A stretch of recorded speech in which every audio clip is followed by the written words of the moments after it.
Thanks, Michelle. Tonight on BBC London. Calling time on watch crime, the undercover sting catching criminals in the act. Amid warnings, the second-hand market is fueling more thefts. Thieves are on the lookout, they're becoming increasingly sophisticated, they know exactly which models of watch to target in order to achieve the highest price when they sell it on. Also on the programme. London underprepared for climate change, a warning that flooding, fires and drought could pose lethal risks to the most vulnerable. Plus, singing about life on the streets, a special performance by the choir for people who've experienced homelessness. And we meet the Londoners preparing for a World Cup rematch with their Aussie rivals as international netball comes to Wembley.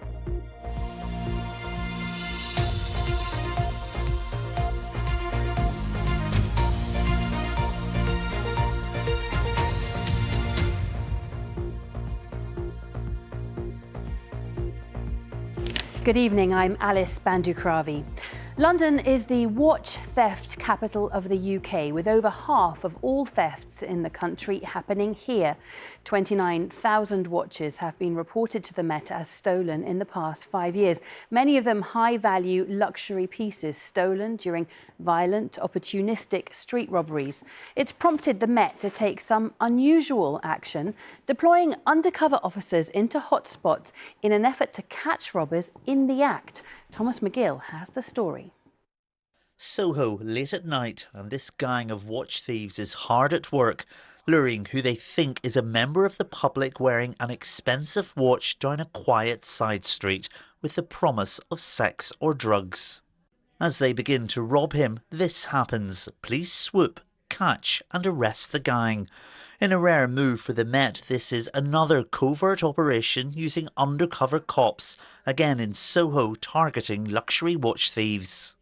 A watch theft in particular is quite an unpleasant crime because you've got individuals often on their own, surrounded by groups of predominantly young men, and it's a very intimidating, threatening experience. We've identified really specific hotspots in Soho, Kensington, Hammersmith, Chelsea, and we know it's outside venues Thursday, Fridays and Saturday nights.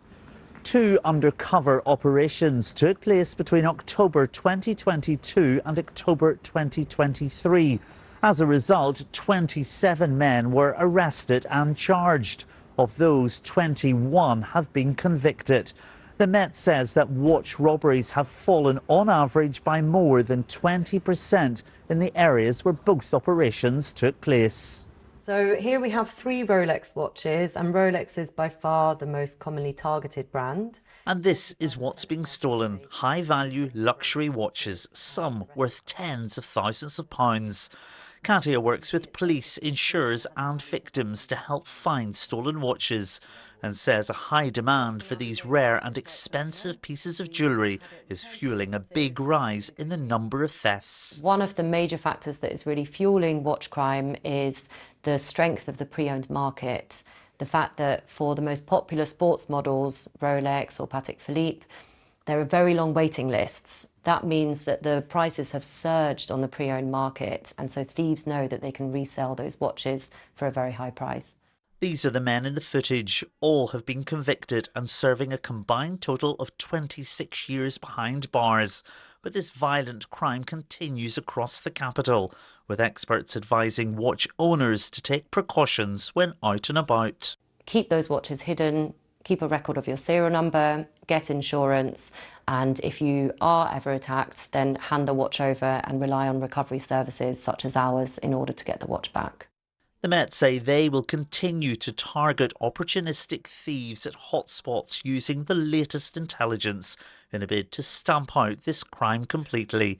Thomas McGill, BBC London. Well, journalist Tia Dondi, who's with me, knows all about luxury watch theft. She got unprecedented access to the London gangs responsible for much of this crime, and we'll be hearing from her in a moment. But first, here's a clip from her documentary.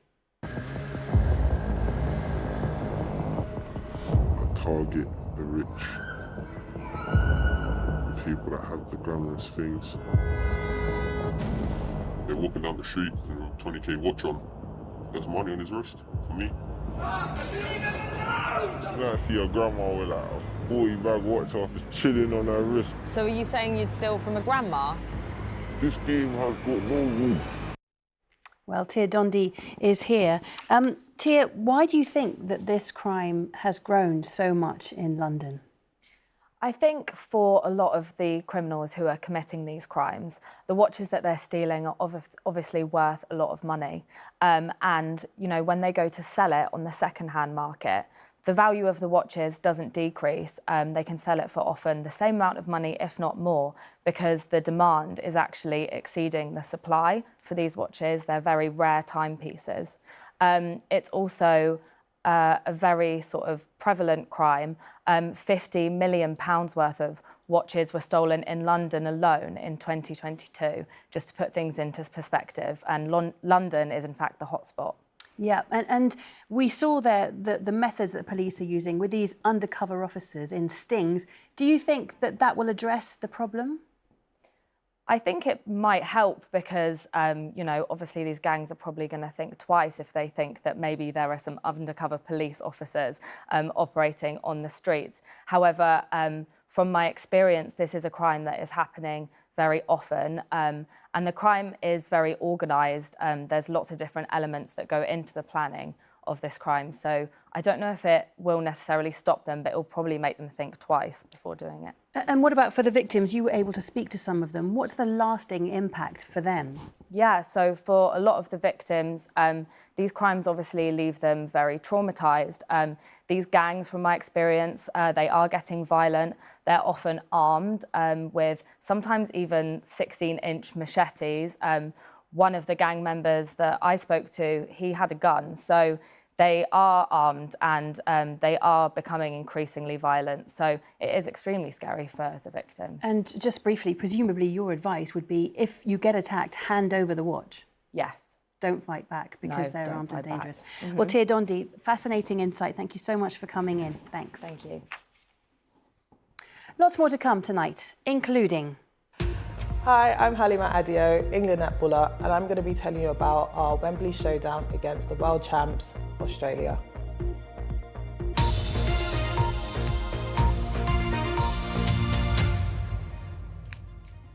Now, a new report has found that rising sea levels, flooding, heat waves and drought are just some of the potentially lethal risks identified in a study into how resilient London is against climate change.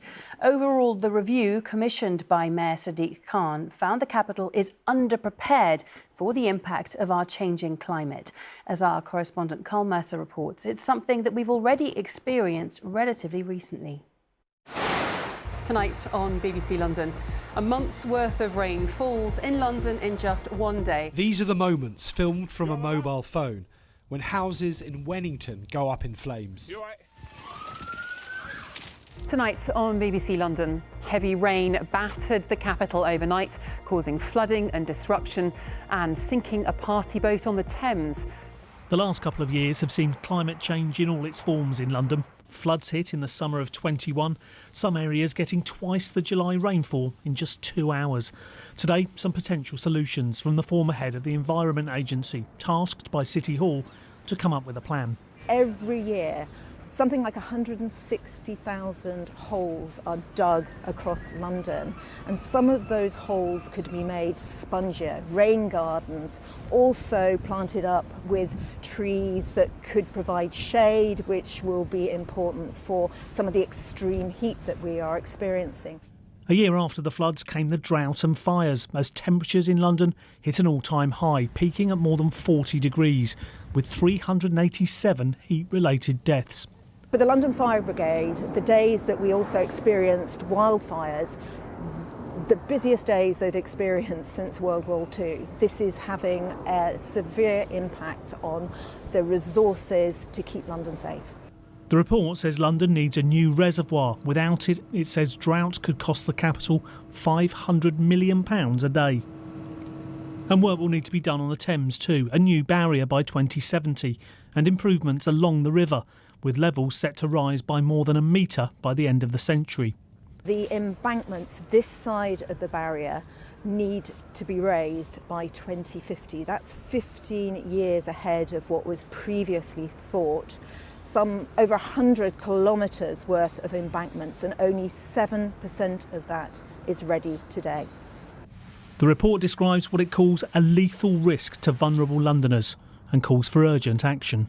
We're underprepared, but we still have time if we act with pace and start delivering on the reasonable steps that we can take to get prepared.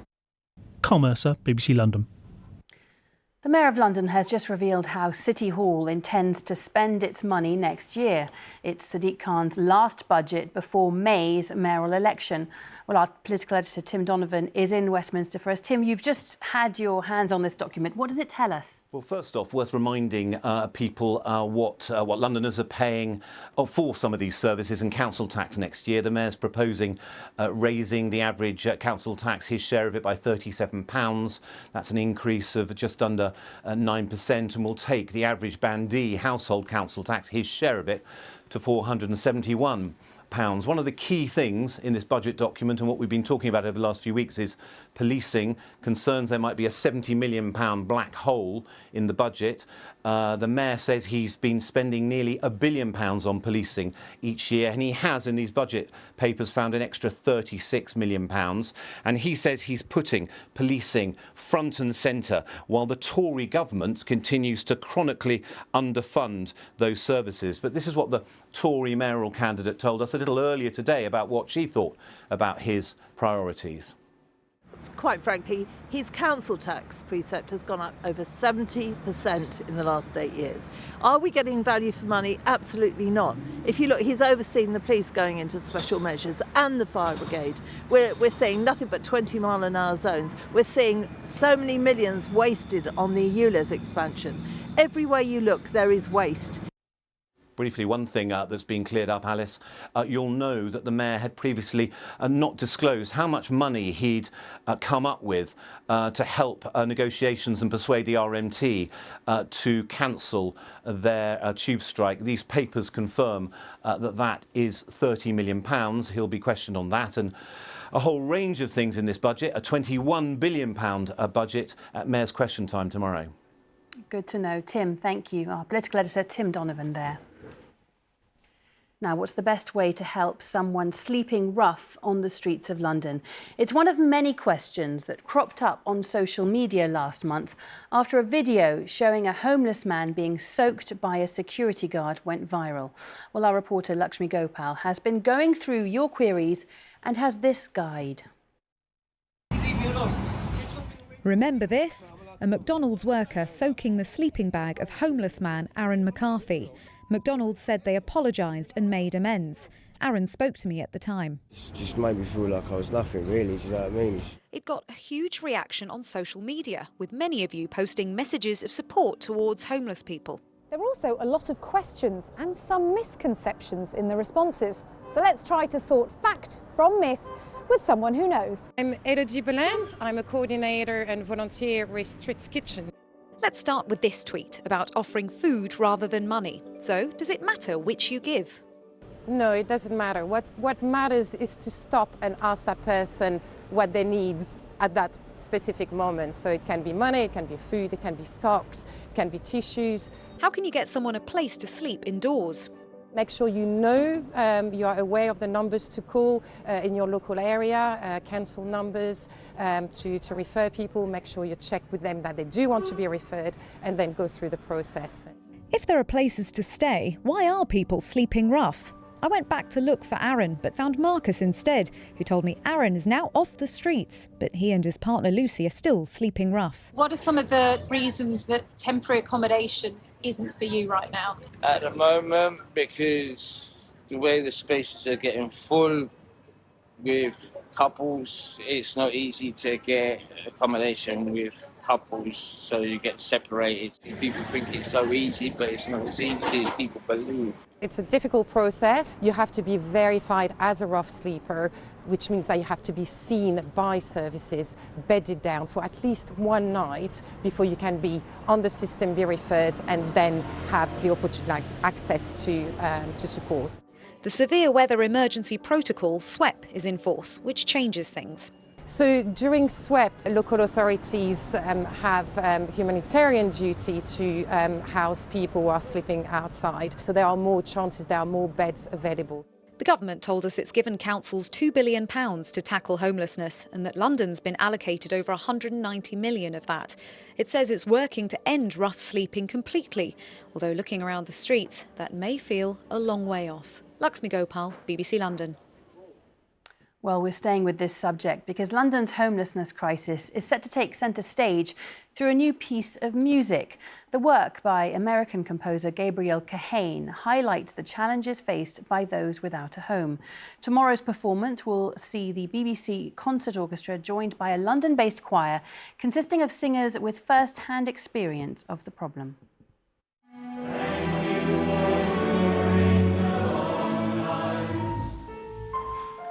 I wanted to put the audience in the position of seeking shelter.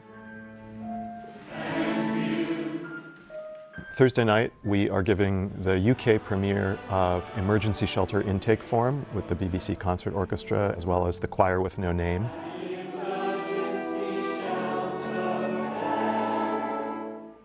The Choir with No Name is about 60 people every week, and that ranges from people who are currently rough sleeping in London to people who are in sheltered or temporary accommodation. For this piece, it's quite a complicated classical piece, and then the choir comes in near the end and they sing an exact kind of copy of what's on the emergency intake form for the shelter that Gabriel has based the piece on. A lot of us can identify with the song. It's about finding accommodation and the struggles of finding accommodation and homelessness and the way you're treated and that kind of stuff. There's this litany of questions. What brings you here? What happened? Where did you sleep last night? I think having the form as part of the piece really helps the audience connect with what it actually might feel like to be asked those questions. It's a story that needs to be told to people who may not have experienced that before in their lives. Since I got to London a few days ago, I've been feeling really sad. I feel really sad that this piece has to be done here. And I feel really conflicted about the fact that I'm having what is sort of objectively a prestigious premiere in London with a very fine orchestra on the backs of human suffering.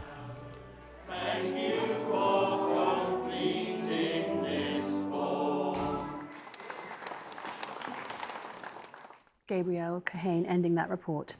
Now, some of the best-known figures in children's literature are urging the government to invest more money in early years reading.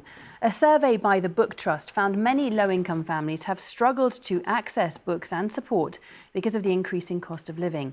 The poet and author Michael Rosen is among those calling for action. And earlier, I asked the former Children's Laureate why reading stories to children is so important. Well, think of that moment when you're sharing a story with a child. First of all, it's intimate, it's fun, and you're talking about things in the story. Now, this is all to do with ideas and thoughts and feelings. And then it's also to do with language. Books are written in the written language. It's sometimes very hard for some children to really get how written language works. If they're hearing that in their ear, then that's one way for them to learn that language. And we know that that experience will also enable children to get much more enjoyment out of school, enable them to access schooling, because schooling, a lot of it is, if you like, book learning. So you're, if you like, introducing them to that when you're doing that simple little thing of sharing a book. So though it's fun, it's serious fun. And the charity Book Trust have done a survey, haven't they? And they've said only 42% of children under 7 are read bedtime stories. Does that shock you? Well, I'm going to sit here and obviously and wring my hands and say it's very sad, but we have to do things about it. We have to actually make it so that the government take on board the need for this, because this is a national issue. It's a society issue. So, you know, we're losing libraries. That's losing readers. That's losing those moments that parents taking their children to libraries, having books for free. They're free at the point of use. That's what reading and stories should be, free at the point of use in schools and libraries. We need more budgets in schools to support libraries in schools. That's not even, you know, like prisons have to have libraries. Schools don't have to. Isn't that extraordinary? Yeah. And so we need to have that. We need a real programme of accepting the idea that reading for pleasure is crucial for the development of everybody. But what about this issue? It's not just financial poverty, but time poverty. Lots of people are very busy. You know, they might not be there at bedtime to read stories. How can people manage those difficult situations? Well, the way we're putting it is to think of reading as a snack. So that when we're on airports and on buses and on trains and hanging about, there's always hanging about that we have to do with children. I quite often, when I'm in those situations, I sometimes watch parents and kids getting bored and infuriated and tetchy with each other, and I just sort of longing to say, just take out a book, just to open a book and just sit and share it. Just sit and share a Julia Donaldson book, The Gruffalo, you know, with your 4-year-old, 3-year-old or whatever, and the moment would be transformed. And also you would enjoy the fun and the passion and the terror of the Gruffalo, and the fact, of course, what happens at the end, you come out feeling great because you weren't eaten by the Gruffalo or whatever. Michael Rosen speaking to me earlier. Now, England and Australia's sporting rivalry is reignited in the capital this weekend as the two countries meet in a repeat of last year's Netball World Cup final. England settled for silver on that occasion, but are looking to build on the progress they've made since being crowned Commonwealth champions 6 years ago. Chris Legg has been to meet two of the players. Hi, I'm Halima Adio, goalkeeper, goal defence, England Netball and London Pulse. Hi, my name is Phoebe Fadeju and I am a goal defence, mid defence, also goalkeeper sometimes. I play for England Netball and London Pulse. As England chase victory over Australia this Sunday, Halimat and Funmi will be at the heart of the action. What do you think the crowd's going to be like, the atmosphere this weekend at Wembley? I don't even think I could describe it. I just know it's going to be amazing. We are one of the top teams now and I feel like anything's possible in this kind of competition. Halimat filmed this on her phone when England reached their first ever World Cup final last year. I remember recording it from the last second and then running onto the court. It was just such an amazing feeling, and you know, I remember that feeling. I really want to replicate that in this Nations Cup. It meant so much. I feel like the passion we showed on court, the resilience, like it was amazing, and there's nothing that can beat that feeling. Away from the court, what's your passion? I have a lot. I enjoy to cook. I like to do a bit of hair. I do a bit of fashion. Big Marvel fan, so you probably will catch me in the movies. A little bit of a food critic, so if there's a restaurant, I'll be there. Now, I know you probably have to eat healthily most of the time, but when you can have a treat, what do you treat yourself to? Oh, I shouldn't say it. I feel like I'm a dessert girl. I have a sweet tooth, I won't lie. My mum made me recently, literally when I came back from camp last week, pounded yam, okra stew and like red meat stew.